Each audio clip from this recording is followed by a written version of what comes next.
When you sew for a living and you decide to take a week off, what do you do with that week? Do you fly off to sunny climes and sip cocktails by a pool? Not in times of pandemonium. Do you decorate your house and make it look like a mini Versailles? Do you sit and dribble in front of the telly box watching box sets of The Witcher and all of the Lord of the Rings and Hobbit films? No. You spend your week off from sewing yourself a vintage inspired capsule collection, of course.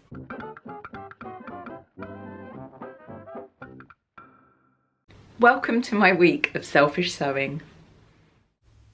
The first thing I knew I wanted to make was another full circle skirt, and I used my pattern drafting and sewing guide that has all these little illustrations and inspiration and inspiring quotes in it, because I like to make things look pretty, but also all the measurements are worked out in here, and the instructions and my motto, making the world a better place one stitch at a time, which we're doing by sewing. I was given this really lovely tweed by one of my evening class students and knew that it would make a beautiful circle skirt. It's a really good quality wool. I wear my circle skirts, I've got two black ones that I wear them absolutely all the time, and I think sometimes it's a really good idea to just replicate a garment just in a different print or fabric if you wear it that much. It just extends your wardrobe, and I'm wearing it here with a 1940s blouse. I'll show you the pattern in a minute. I've amended this quite a lot though to fit me. But I really love the shape of this. I do feel very 1940s movie star, which is how I want to feel. It's a very simple outfit, and I could probably style it with a belt, but I couldn't find the belt that I wanted to wear with this. I really love the gathering at the yoke here. I think it could be a little bit more gathered. It's the Simplicity 8447, and the main amendment that I've done to this is it's got a pleat on the centre back, which kind of gives you tortoise back, which is not the look I'm going for. So I've cut the centre back on the fold. I don't do that pleat. And I've made the trousers as well from this pattern, although I've sort of redrafted it, which is what I tend to do to all commercial patterns. I sort of buy them and look at the pattern and then do my own, or I amend them so much that they're no longer anything like the original. And here's the blouse and the trouser. Small disclaimer here, the trousers I actually made quite a while ago, last winter, and I really love them. I actually think I should have made them a little bit longer.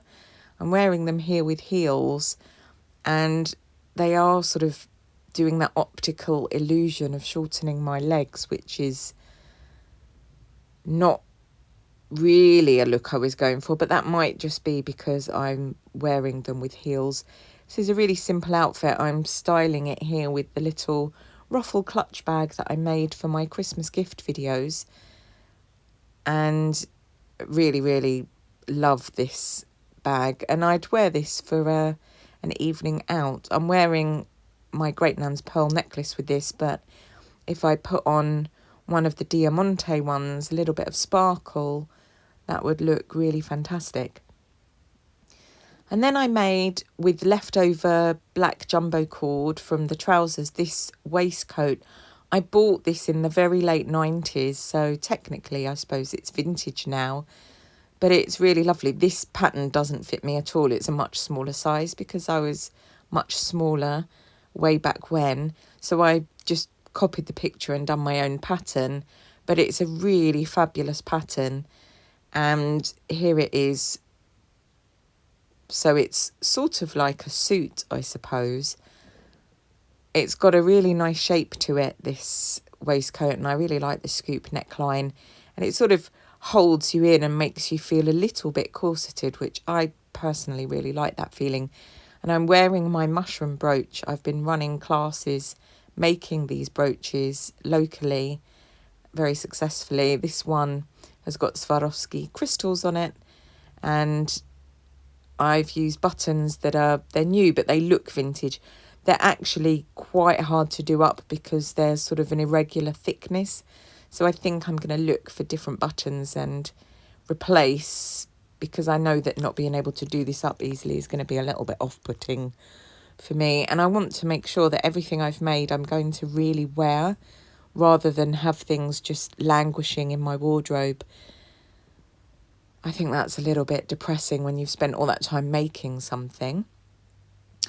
And then I've swapped out the trousers for a Deighton skirt. There's a tutorial on how to draft this from any pencil skirt pattern that you might have way back when on YouTube. I shall link.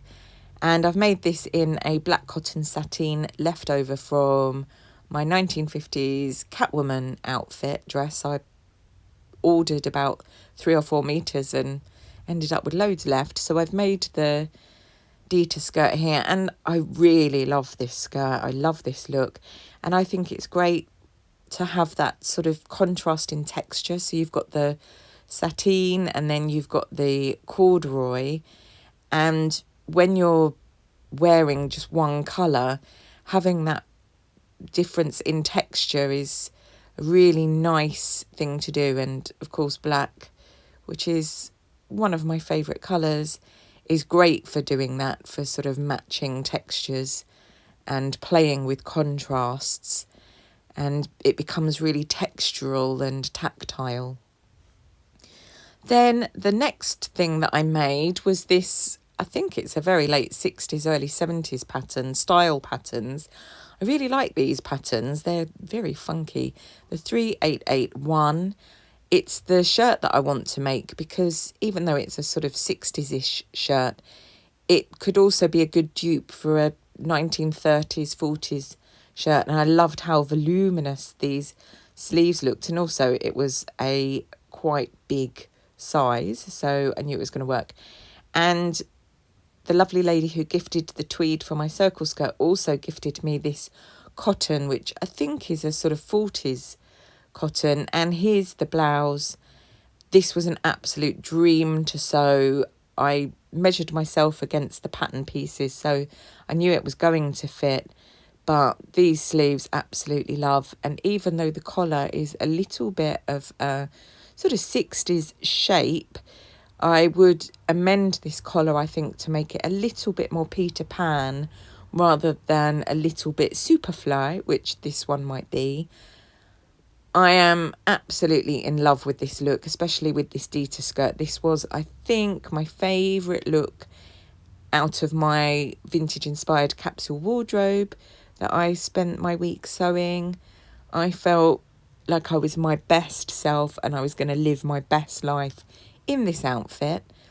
Incidentally, I'm wearing this with a pair of earrings that my lovely student Tom, for the prize. Look, I'm so made up with my cuffs, I can't help doing a silly face, as one does. And then I've put on the waistcoat again with the mushroom brooch, so I've got yet another look. I haven't actually counted up how many looks I've actually managed to make with these few pieces that I made, plus the additional trousers, but it's quite a few. And I think I'm going to name this collection Evil Librarian. If you have any alternative suggestions for this, then do let me know, but I'm liking the Evil Librarian vibes. Then I swapped out the Deighton skirt for the trousers again. There's lots of swapping pieces of clothing for this one, and I really like this look too, although I'm thinking that I need to try a different trouser pattern, or I need to amend this a lot more, because I'm not 100% pleased with it yet. If you have any suggestions for 40s style trousers, please do let me know in the comments below. And then I put on the tweed skirt with the blouse, which is not a combination that I would normally do, but the colours do kind of go together. It's a little bit different from my normal palette, and as a rule I don't generally wear sort of earthy colours or autumnally earthy colours, but it's important to give things a go to see if you like them. And I'm more likely to wear my black circle skirt, I think, with this blouse. But I did like the way that the print of the blouse and all the colours in the tweed were complementary. I knew I'd find the word eventually. This final look for my capsule collection was meant to be a Greta dress in this leopard print, but I'd set myself a strict sewing time limit and I just didn't have time to finish it as a dress. So I've left it unhemmed with the intention of going back and sewing the dress. But then because I had a blouse, I was able to style this with some of my pieces rather than as a completely separate item. And actually I really like how it turned out. So I'm in a bit of a quandary now as to whether I do actually make the dress, which I'm probably more likely to wear, or I keep it as a blouse. So here it is styled with the Deighton skirt. And I really love this look. So this is why I'm really confused. So I really would appreciate your help, my lovelies. If you let me know whether you think I should keep this as a blouse. And then I can use the rest of the fabric and make one of my Calypso skirts, which is a sort of ruffled tiered skirt. And then I've got a skirt that I can wear separately. But then when I put it with the blouse, it becomes a dress. And here are the lovely earrings, which I'm just absolutely thrilled to have been given.